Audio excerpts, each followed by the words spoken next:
You ever catch yourself doing something strange and instantly thinking, okay, why am I like this? Not in a dramatic way. More like a quiet moment of self awareness that sneaks up on you when no one's watching. Maybe you're pacing your room at midnight, whispering ideas to yourself like you're hosting a podcast for an invisible audience. Maybe you're staring at a task you could do right now, but something in your brain refuses to start until the pressure feels just right. Or maybe you walk into a loud, crowded space and feel your energy drain instantly, like your mind quietly steps back and says, "This is too much." And at some point you wonder, is this a flaw? Or is my brain just wired differently? Because here's the uncomfortable truth most people don't tell you. Some of the habits that make you feel odd, out of place, or too much are often signs of extremely high intelligence. Not the clean, polished, straight A kind, but the restless, overprocessing, pattern obsessed kind that doesn't fit neatly into everyday life. So if you've ever felt like you're operating on a slightly different frequency than everyone else, stay with me.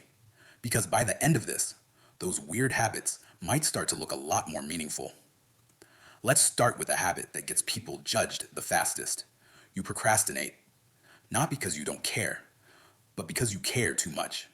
Picture this: a task sits in front of you. You know exactly how to do it. It's not overwhelming, it's not confusing. And yet, you don't start. You clean something random. You scroll. You reorganize your thoughts. You wait. From the outside, it looks like avoidance. From the inside, it feels like something hasn't clicked yet. Then suddenly, close to the deadline, something shifts. Your focus locks in. Time collapses. Your brain enters a state that feels almost effortless. And the work comes out sharp, efficient, sometimes better than if you'd started early. This isn't laziness. For many highly intelligent people, procrastination is actually cognitive incubation. Your brain is running simulations in the background, refining strategies, testing outcomes, waiting for the most efficient entry point. The problem is that none of this thinking is visible, so you grow up feeling guilty. Teachers, bosses, even friends label you as unmotivated or inconsistent. And over time, you start believing it, even though your brain simply doesn't run on slow, linear momentum. It runs on bursts of precision. Then there's the social habit people misread constantly. You're in a conversation, it's fine, pleasant, polite, but shallow. Weather, plans, small updates that go nowhere. And inside, you feel your attention drifting. Not because you dislike people, but because your mind craves depth.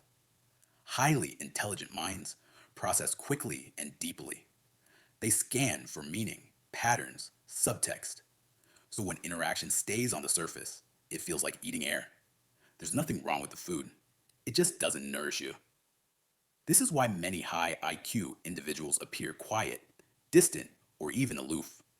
Not because they lack social skills, but because they prefer fewer connections with more substance.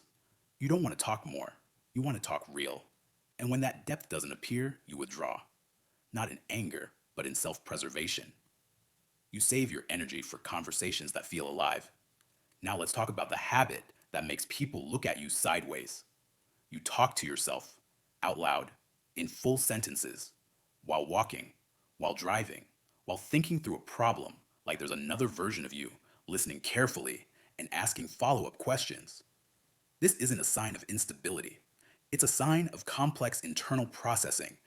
Speaking externalizes thought, turning abstract chaos into structured language. It helps your brain slow down just enough to organize itself. Children with advanced intelligence do this constantly. Many adults stop because they're told it's weird or embarrassing. But if you never fully stopped, it's often because your brain handles too many simultaneous ideas to keep them all silent. Then there's the restlessness. You're not hyper. You're not necessarily anxious. But sitting still while thinking feels unnatural. You pace during phone calls. You fidget during meetings. You move while your mind works. Movement helps regulate cognitive intensity. When your brain is highly active, your body often mirrors that activity. This is why some of your best ideas arrive while walking, showering, or doing something repetitive with your hands. Your body stays busy so your mind can roam freely. Another profile shows up late at night. The world finally quiets down. Notifications stop, expectations fade, and suddenly your brain comes alive. Ideas sharpen, curiosity spikes. You fall into rabbit holes, psychology, philosophy, obscure questions that feel strangely urgent at 2:13 a.m. High intelligence is frequently linked to delayed circadian rhythms.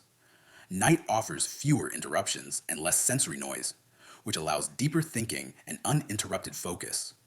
Unfortunately, society runs on mornings, so night oriented thinkers grow up feeling misaligned, undisciplined, or constantly tired, even though their brain is simply optimized for a different rhythm.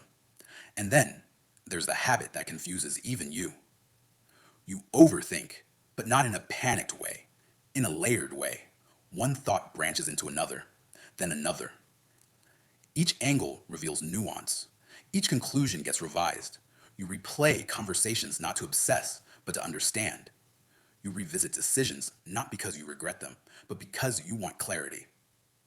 Certainty feels intellectually lazy to you. Highly intelligent minds don't settle easily. They search for accuracy, coherence, and depth. The downside is mental fatigue. The upside is insight most people never reach because they stop thinking too soon. But here's the part most people miss.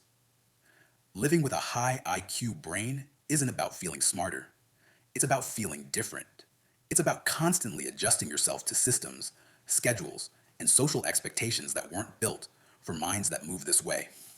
You learn to mask. You learn to downplay your intensity. You learn to pretend things are simpler than they feel. And over time, that can quietly wear you down.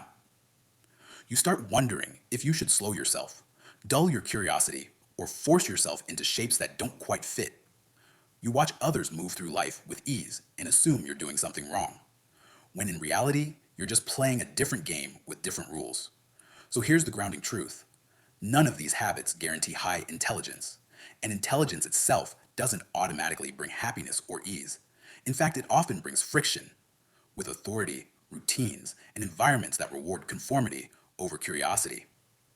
But when these behaviors cluster together, they point to a brain that processes faster, deeper, and differently.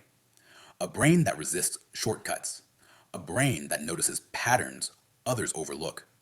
A brain that struggles not because it's broken, but because it doesn't fit neatly into a world built for averages.